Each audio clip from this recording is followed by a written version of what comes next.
Welcome back, dear viewers. We are discussing plus one biology chapter number 13, that is photosynthesis in higher plants. अपने पिछले video में we were discussing about the C4 cycle. Now today's topic of discussion is photorespiration. It is also known as oxidative photosynthetic carbon cycle or C2 cycle, since the first stable product formed in this cycle is a 2-carbon compound, that is why it is known as C2 cycle. Now, photorespiration refers to a process in plant metabolism where the enzyme Rubisco oxygenates RUBP. कार्बोक्सिनेशन की जगह oxygenation कर देता है ये RUBP की, wasting some of the energy produced by photosynthesis, which is accompanied by absorption of oxygen and release of carbon dioxide. तो photorespiration, as the name indicate, photorespiration means photo means light, respiration means in the presence of light there is evolution of carbon dioxide along with oxygen.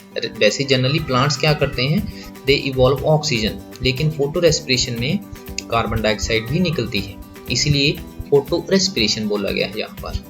तो क्या होता है photo respiration में, मुख्यतः देखें हम ये जो कंपैरिजन करते हैं अभी, जैसे हमने केल्विन साइकिल किया था. रुबिस्को एंजाइम जो है C3 प्लांट्स की बात करेंगे हम यहाँ पर, क्योंकि C4 प्लांट्स में ये नहीं होता है. उनका अलग मैकेनिज्म है, क्योंकि वो कार्बन डाइऑक्साइड फिक्सेशन का लो कार्बन डाइऑक्साइड कंसंट्रेशन में भी वो C4 साइकिल द्वारा फोटो रेस्पिरेशन को प्रिवेंट करते हैं. यहाँ नॉर्मली कार्बन डाइऑक्साइड रुबिस्को के साथ अगर कंबाइन करती है तो नॉर्मली C3 साइकिल चलता है, केल्विन साइकिल. लेकिन क्या होता है, जब कार्बन डाइऑक्साइड की कंसंट्रेशन कम हो जाती है और ऑक्सीजन की बढ़ जाती है, तो जो रुबिस्को एंजाइम है ये कार्बोक्सिलेशन की बजाय ऑक्सीजनेशन कर देता है, जिससे कि 3-फॉस्फोग्लिसरेट के साथ साथ 2-फॉस्फोग्लाइकोलेट की फॉर्मेशन भी होती है. और 2-फॉस्फोग्लाइकोलेट जो है it gets converted into then glycine, then serine, then glycerate, then 3-phosphoglycerate और फिर RUBP में कन्वर्ट हो जाता है. तो इस प्रकार से इसमें अब यहाँ पर हम देखेंगे ATP की यूटिलाइजेशन भी होती है. तो ATP की यूटिलाइजेशन होती है, इसलिए ये एक वेस्टफुल प्रोडक्ट जो प्रोसेस है माना जाता है. इसमें जो फोटोसिंथेसिस के दौरान फॉर्मेशन होती है ATP की, वो यहाँ पर यूज हो जाती है साथ साथ, तो इसमें प्लांट को लॉस होता है. Now to understand photorespiration, we have to know a little bit more about the first step of the Kelvin pathway, the first carbon dioxide fixation step. जैसे कि हमने अभी देखा, this is the reaction where RUBP combines with carbon dioxide to form 2 molecules of 3-phosphoglycerate that is catalyzed by Rubisco. तो ये normal जब C3 cycle होता है, जो उसकी रिएक्शन है. Now Rubisco is characterized by the fact that its active site can bind to both carbon dioxide and oxygen, hence the name. ये हमें मालूम है कि जो रुबिस्को है ये कार्बन डाइऑक्साइड और ऑक्सीजन दोनों के साथ बाइंड करने की क्षमता रखता है. Rubisco has a much greater affinity for carbon dioxide when the carbon dioxide oxygen is nearly equal than for oxygen. तो जो रुबिस्को होता है it has a greater affinity for carbon dioxide as compared to oxygen. Now this binding is competitive. It is the relative concentration of oxygen and carbon dioxide that determines which of the two will bind to the enzyme. In C3 plants, some oxygen does bind to Rubisco and hence carbon dioxide fixation is decreased. C3 plants में क्या होता है, कुछ oxygen जो है वो Rubisco के साथ बाइंड कर जाती है, जिससे जो कार्बन डाइऑक्साइड की फिक्सेशन है उसमें कमी हो जाती है.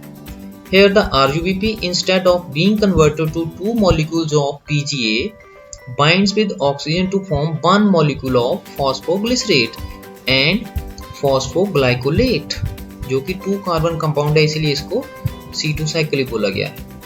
In a pathway known as photorespiration. तो photorespiration में थोड़ा सा अलग होता है. So in the photorespiratory pathway, there is neither synthesis of sugar nor of ATP. Rather, it results in the release of carbon dioxide with the utilization of ATP. तो इसमें ATP की यूटिलाइजेशन होती है और कार्बन डाइऑक्साइड रिलीज होती है, इसीलिए इसको फोटोरेस्पिरेशन बोला गया है. कार्बन डाइऑक्साइड रिलीज होती है और ATP यूटिलाइज होती है, तो प्लांट को नुकसान होता है. In the photorespiratory pathway, there is no synthesis of ATP or NADPH. The biological function of photorespiration is still not known. In C4 plants, photorespiration does not occur. This is because they have a mechanism that increases the concentration of carbon dioxide at the enzyme site. तो उनमें एक mechanism है जिससे वो carbon dioxide की concentration को बढ़ा देते हैं, जैसा कि हमने देखा है C4 साइकिल में. This takes place when the C4 acid from the mesophyll is broken down in the bundle sheath cell to release carbon dioxide. This results in the increasing the intracellular concentration of carbon dioxide. ये हम पहले देख चुके हैं C4 cycle में. So in turn, this ensures that the Revsco functions as a carboxylase, minimizing the oxygenase activity. तो carbon dioxide की concentration ज्यादा रहती है, जिससे जो Revsco है वो कार्बोक्सिलेशन करता है, ऑक्सीजनेशन नहीं करता.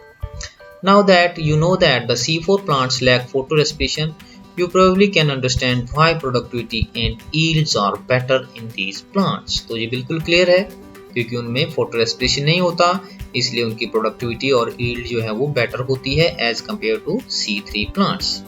इन addition these plants show tolerance to high temperature.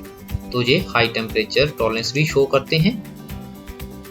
आगे ये एक हमारे पास क्वेश्चनर है, NCERT का बेस्ड है ये. इसमें ये कैरेक्टरिस्टिक दिए गए हैं और ये C3 और C4 प्लांट दिए गए हैं. ये आपको ऑप्शन दी गई हैं, तो ये आपके लिए होमवर्क है. तो आपने यहाँ पर ये फिल करना है और इसको फिल करके मेरे को आपने भेजना है, चेक कराना है. तो आज की वीडियो में इतना ही. Thank you very much.